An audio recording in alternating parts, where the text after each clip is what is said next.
الحمدللہ وکفا وسلام علی عباد اللہ الذین اصطفى اما بعد قال اللہ تعالی فی القرآن المجید والفرقان الحمید فاعوذ باللہ من الشیطان الرجیم بسم اللہ الرحمن الرحیم ذکر فإن الذکرى تنفع المؤمنین صدق اللہ العظیم۔ محترم خواتین حضرات، اللہ کا بے حد فضل اور کرم ہے کہ اللہ تعالیٰ نے آپ سبھی خواتین حضرات کو دین کی بات سننے کی توفیق عطا فرمائی اور یہاں آ کر کچھ سمجھنے کا موقع عطا فرمایا۔ جب اللہ تعالیٰ اپنے بندے اور اپنی بندیوں سے خیر کا معاملہ کرتا ہے تو اس بندی اور اس بندے کو اچھے اعمال کی توفیق دیتا ہے۔ اچھے اعمال کی توفیق کا مطلب یہ ہے کہ اپنے کلام اللہ کے مطابق چلنے کا موقع نصیب ہوتا ہے، اپنے کلام پر چلنے کی توفیق ہوتی ہے، کلام اللہ کو پڑھنے کا موقع دیتا ہے، کلام اللہ کو سمجھنے کا موقع عطا کرتا ہے، کلام اللہ سے محبت کرنے کا موقع دیتا ہے۔ لیکن اللہ جب کسی بندے اور بندی سے ناراض ہوتا ہے تو اسے بدعمالیوں کی طرف دھکیل دیتا ہے، اچھے کاموں کی توفیق اسے نہیں دیتا ہے۔ اللہ اس بندے اور اس بندی کو غلط کاموں کی توفیق بھی دیتا ہے، کیوں؟ اس لیے کہ وہ بندہ وہ بندی اچھے کاموں کو چھوڑ کر، اچھے اعمال کو چھوڑ کر اس نے غلط راستہ اختیار کیا، اس لیے اللہ کی طرف سے بھی چھوٹ ملتی ہے اور وہ بندہ اور وہ بندی غلط کام کرنے کی طرف رغبت کرتا ہے، غلط سے اسے محبت ہوتی ہے، غلط کام اسے اچھا لگنے لگتا ہے۔ یہ ہے اللہ کی توفیق، یہ ہے اللہ کی طرف سے رحمت، یہ ہے اللہ کی طرف سے زحمت۔ جس کو اچھے کام کی توفیق ملی، اس کا مطلب یہ ہے کہ اللہ اس بندے اور اس بندی سے راضی ہے اور خیر کی اسے توفیق دیتا ہے۔ اور اگر کوئی بندہ اور کوئی بندی اسے نماز کی فکر نہیں، اسے حضور کی تعلیمات کی فکر نہیں، اسے کلام اللہ پر چلنے کی فکر نہیں، اسے غلط کاموں سے رغبت ہے، اس کا مطلب یہ ہے کہ اللہ اس بندے اور اس بندی سے ناراض ہے اور اللہ غلط کاموں کی طرف اسے ڈھکیل دیا ہے۔ اس لیے آپ سبھی خواتین کو یہ سمجھنا ہے، یہ سوچنا ہے کہ ہم کون سا کام کر رہی ہیں جس سے اللہ راضی ہے، ہم کون سے کام ایسے کرتے ہیں جس سے اللہ ناراض ہوتا ہے۔ اگر ہم کلام اللہ پر چلتے ہیں، کلام اللہ پڑھتے ہیں، کلام اللہ سنتے ہیں، کلام اللہ کے مطابق زندگی گزارنے کی توفیق مل رہی ہے، تو اس کا مطلب یہ ہے کہ اللہ ہم سے راضی ہے، اچھے کاموں کی توفیق دے رہا ہے۔ اس لیے اچھے کاموں کی رغبت بھی ہونی چاہیے اور اچھے کاموں کے مطابق چلنے کی کوشش بھی ہونی چاہیے۔ اور اگر برے کاموں سے محبت ہو رہی ہے، برے کام اچھے لگ رہے ہیں، مثلاً شادی میں باجا بج رہا ہے، بڑا اچھا لگ رہا ہے، کتنی عورتیں ڈانس کرتی ہے، جینس پینٹ پہن کے وہ ہیروئن کی ادا کرتی ہے، کیوں کرتی ہے؟ اس لیے کہ اللہ نے اس بندی کو ڈھکیل دیا ہے شیطانی کاموں کی طرف کہ تم شیطانی والا کام کرو اور کل تمہارا ٹھکانہ جہنم ہوگا، جنت کی ہوا بھی تم تک نہیں لگے گی۔ اگر کوئی کہتا ہے ڈی جے مت بجاؤ، ڈی جے مت سنو، غلط کاموں کی طرف مت جاؤ، جہاں شادی میں جو لوگ باجا بجائے ڈی جے لے کر آئے بائیکاٹ کرو، اس کے قریب تک مت جاؤ، ایسے لوگوں کو کنارے کرنے کی کوشش کرو، تب اس کو سبق ملے گا، تب شادی میں یہ حرکتیں نہیں کرے گا۔ لیکن آج ہو یہ رہا ہے کہ کوئی غلط کام کرنے کے لیے سماج میں آمادہ ہو رہا ہے، اس کے ساتھ دینے کے لیے محلے کے مرد، محلے کی عورتیں تیار رہتی ہیں۔ جب سونے کا وقت ہوتا ہے باجے کے قریب میں جا کر ڈانس کرتی ہے، سنتی ہے۔ یہ کتنی بے حیائی، بے وفائی کی بات ہے کہ اللہ نے تمہیں کیا کرنے کا حکم دیا اور تم کون سا عمل کر رہی ہو۔ دنیا سے جب تمہیں جانے کا وقت آئے گا، کیا تم یہی ناچ گانا لے کر جاؤ گی؟ اللہ کے یہاں کیا منہ دکھاؤ گی؟ قبر میں کیا جواب دو گی؟ اگر تمہاری زندگی میں نماز نہیں، تمہاری زندگی میں روزے نہیں، تمہاری زندگی میں اچھے اعمال نہیں، تو کل مرنے کے بعد اللہ کے سامنے کیا منہ دکھاؤ گے؟ جب اللہ پوچھے گا تم سے جوانی کو کہاں تم نے صرف کیا، عمر کو تم نے کہاں لگایا؟ میں نے تمہیں جوانی دی تھی، میں نے تمہیں آنکھیں دی تھی، میں نے تمہیں 2 ہاتھ دیے تھے، میں نے تمہیں 2 پاؤں دیے تھے، آخر ان چیزوں سے تم نے کیا کیا؟ کیا آنکھوں سے تم نے غلط چیزوں کی طرف نگاہ اٹھا کر دیکھا؟ میں نے ہاتھ دی تھی، کیا تم نے ہاتھوں سے کسی پر ظلم کیا؟ کیا تم نے اپنے پاؤں سے چل کر کسی ظلم و زیادتی کے راستے کو طے کیا؟ اگر ایسا جس نے کیا اس دنیا میں، اللہ پوچھے گا کہ میں نے تمہیں جو نعمتیں دی تھی اس نعمت کا حق تم نے کیا ادا کیا؟ میں نے تو کلام اللہ بھیج کر، نبی بھیج کر میں نے تمہیں یہ اطلاع دے دی تھی، یہ خبر دے دی تھی کہ آنکھوں کا استعمال غلط کاموں میں نہ کرنا، غیر محرم کو نہ دیکھنا، ناچ گانا نہ دیکھنا، اپنے کانوں سے ناچ گانے کو نہ سننا، غلط چیزوں کو نہ سننا، اپنی زبان سے غیبت نہ کرنا، اپنی زبان سے جھوٹ نہ بولنا، اپنی زبان سے کسی کو تکلیف نہ دینا، اپنی زبان سے کسی کے دل کو نہ دکھانا، اپنی زبان سے کسی کے ساتھ گالی گلوج نہ کرنا۔ کیا میں نے تمہیں کلام اللہ دے کر، نبی بھیج کر کیا میں نے تمہیں نہیں بتایا تھا؟ اگر سوال ہوگا تو تمہارے پاس کیا جواب ہے؟ اگر تم نے آنکھوں کا استعمال صحیح نہیں کیا، تم نے کانوں کا استعمال صحیح نہیں کیا، زبان کا استعمال صحیح نہیں کیا، اپنے جسم کا استعمال صحیح نہیں کیا، کل اللہ کے یہاں اس سوال کا جواب نہیں بن سکے گا۔ اس لیے اللہ نے جو زندگی دی ہے، حیات دی ہے، انسان کو فکر ہونی چاہیے کہ ایک دن ہمیں مرنا ہے، ایک دن اللہ کے یہاں جانا ہے، ایک ایک ذرے کا حساب ہمیں دینا ہے۔ اور 2 فرشتے اللہ کی طرف سے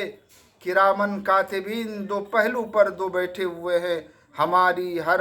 چیزوں کو نوٹ کر رہا ہے، ہمارے اچھے اعمال کو بھی لکھ رہا ہے، ہمارے برے اعمال کو بھی یہ فرشتہ نوٹ کر رہا ہے۔ جب مرنے کے بعد حساب و کتاب کا وقت آئے گا، اللہ کے سامنے یہ فرشتے سامنے کر دیں گے اور اللہ پوچھے گا کہ بتاؤ میرے فرشتے نے کوئی غلط تو نہیں لکھا؟ تم اچھے اعمال کیا دنیا میں، کہیں میرے فرشتے نے لکھنا تو چھوڑ نہیں دیا؟ اگر تم نے غلط کیا ہو، میرے فرشتے نے کچھ زیادتی کر کے تو نہیں لکھا؟ تم دیکھو انسان کے سامنے، مرد عورت کے سامنے، وہ تمام کرامن کاتبین، یہ فرشتے تمام اعمال کو سامنے کر دیں گے۔ اللہ بندے سے پوچھے گا اور بندہ کو استحضار ہوگا کہ یا الہ العالمین، آپ کے فرشتے نے کچھ بھی غلط نہیں لکھا، آپ کے فرشتے نے کچھ زیادتی نہیں کی، بلکہ میں نے جو کچھ نہیں کیا ہمیں یاد نہیں، وہ اچھے اعمال آپ کے فرشتوں نے لکھ دیا، مجھے ابھی یاد آ رہا، ہم کو تو یاد بھی نہیں تھا۔ جب اللہ کی طرف سے یہ سوال ہوگا، بندہ عاجز ہو کر یہ جواب دے گا، اور اس دن اگر زبان غلط بولے گی تو اللہ حکم دے گا کہ آنکھوں سے اگر اس بندے نے برائی کی ہے، آنکھوں کو اللہ گویائی عطا کرے گا، آنکھیں کہیں گی یا اللہ فلاں وقت فلاں سیکنڈ میں یہ مرد یہ عورت نے غلط نگاہ ڈالی تھی، غلط طریقے پر اس نے دوسرے کو دیکھا تھا، ظلم کے ارادے سے اس نے ایسا کیا تھا۔ کانوں کو حکم ہوگا، کان تم بولو، کیا اس نے سنا تھا غلط، کیا صحیح سنا تھا؟ کان گواہی دیں گے۔ اور جسم کے دیگر اعضاء، کلام اللہ میں اس کی بھی صراحت ہے کہ اگر کسی نے ہاتھوں سے کسی پر ظلم کیا، زیادتی کی، وہاں پر زبان بند رہے گی، ہاتھ گواہی دیں گے یا الہ العالمین، اس بندے نے اس بندی نے فلاں موقع سے فلاں پر ظلم کیا تھا، یہ ہاتھ گواہی دیں گے، زبانیں تمہاری بند ہوگی۔ اس لیے اس اللہ کا استحضار ہر بندے کو ہونا ہے، ہر بندی کو ہونا ہے کہ ہم اپنی آنکھوں سے، اپنے کانوں سے، اپنے ہاتھوں سے، جسم کے دیگر اعضاء سے ہم جو کچھ بھی کر رہے ہیں، اللہ ان ساری چیزوں کو دیکھ رہا ہے، اور اللہ کی طرف سے مقرر کردہ وہ فرشتے ان ساری چیزوں کو نوٹ کر رہے ہیں، اور کل قیامت میں ہمارے سامنے رکھ دیے جائیں گے۔ اچھے اعمال اگر ہوں گے دائیں ہاتھ پہ ملیں گے، برے اعمال ہوں گے بائیں ہاتھ میں دیا جائے گا۔ فرشتوں سے کہا جائے گا اگر یہ بندہ جنتی ہے، جنت کی طرف لے جانے کا حکم دیا جائے گا، جہنم کا مستحق ہے، اللہ فرشتوں کے ذریعے اس بندے کو اور اس بندی کو جہنم کی طرف ڈھکیل دیا جائے گا۔ یہ ہمیں استحضار ہونا چاہیے، ہمارے ذہن میں ہونا چاہیے کہ ہم جو کچھ بھی کر رہے ہیں، اللہ ایک ایک چیز کو دیکھ رہا ہے، جان رہا ہے، اللہ سے کچھ بھی پوشیدہ نہیں ہے۔ اگر یہی استحضار اور یہی ہم سبوں کے ذہنوں میں ہو جائے تو آج ہم کہیں بھی رہیں، جنگل میں رہیں، جھاڑ میں رہیں، بند کمرے میں ہم رہیں گے، لیکن اگر اللہ کا استحضار ہوگا تو ہم زبان سے کبھی غلط بات نہیں نکالیں گے، نگاہوں سے غلط نہیں دیکھیں گے، کانوں سے ہم غلط نہیں سنیں گے، ہاتھوں سے ہم کسی پر ظلم و زیادتی نہیں کریں گے۔ اگر اس کا استحضار نہ ہو، ہمارے ذہن میں یہ اگر ہے ہی نہیں کہ اللہ کے یہاں سب چیزیں لکھی جا رہی ہیں، نوٹ کی جا رہی ہیں، تو انسان بے پرواہ ہو کر وہ تمام بدعمالیاں کریں گے جس کا اسے فکر بھی نہیں ہوگی، اس کا احساس تک نہیں ہوگا۔ اس لیے اللہ نے جو کچھ بھی زندگی ہمیں دی ہے، سنورنے کا موقع ہے، سمجھنے کا موقع ہے۔ زندگی میں اگر نماز نہیں ہو رہی ہے، ہم مکمل نمازی بن جائیں، نماز جان بوجھ کر ہماری نہ چھوٹے۔ اللہ نے دولت دی ہے، ہم صدقہ تو خیرات کریں۔ اللہ نے دولت دی ہے، حج کو ہم جائیں۔ اللہ نے دولت دی ہے، بے کسوں اور بے سہاروں کی ہم مدد کریں، کام آئے۔ اللہ کل پوچھے گا کہ میں بھوکا تھا، تم نے کھانا نہیں کھلایا، میں پیاسا تھا لیکن تم نے پانی نہیں پلایا۔ بندہ کہے گا یا اللہ آپ کو کھانے کی کہاں ضرورت، یا اللہ آپ کو پیاس کہاں لگتی ہے؟ تو اللہ کہے گا کہ فلاں وقت فلاں سائل تمہارے دروازے پر آیا تھا، بے کس تھا، بے سہارا تھا، تم سے مدد کی درخواست کر رہا تھا لیکن تم نے دھیان نہیں دیا۔ وہی میں پیاسا بھوکا تھا، تم نے اس بے سہارا کو بھوکے کو کھانا نہیں کھلایا۔